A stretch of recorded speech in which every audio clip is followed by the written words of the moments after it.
Rock స్టార్గా గుర్తింపు పొందిన ప్రముఖ సినీ సంగీత దర్శకుడు, నేపథ్య గాయకుడు దేవిశ్రీ ప్రసాద్. అసలు పేరు గంధం శ్రీప్రసాద్.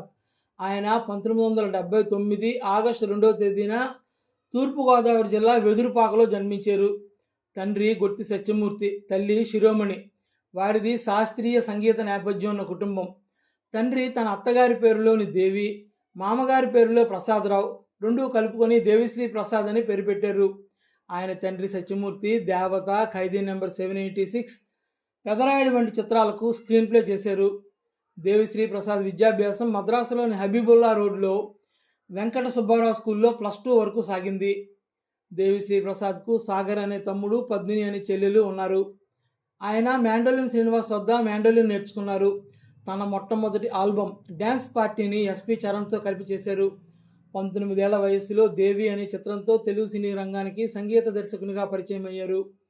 ఆనందం, ఖడ్గం, కలుసుకోవాలని, మన్మధుడు, సొంతం, వర్షం, ఆర్య, శంకర్ దాదా ఎంబీబీఎస్, నువ్వు వస్తానంటే నేను వద్దంటానా, Bunny, Pournami, Bommarillu, Tulasi, Jalsa, ready, Adhurs, Namo Venkatesa, mister perfect, 100% love, Gabbar Singh, Julayi, ఇద్దరు అమ్మాయిలతో, అత్తారింటికి దారేది, అల్లుడి సీను, సన్నాఫ్ సత్యమూర్తి, శ్రీమంతుడు, శివం, నాన్నకు ప్రేమతో, నేను శైలజ, జనతా గ్యారేజ్, ఖైదీ నెంబర్ 150, దువ్వాడ జగన్నాథం, జయ జయ జానకి నాయిక, భరత్ అనే నేను, మహర్షి, సరిలేరు నీకెవ్వరు, ఉప్పెన తదితర సూపర్ హిట్ చిత్రాలకు సంగీతం అందించారు.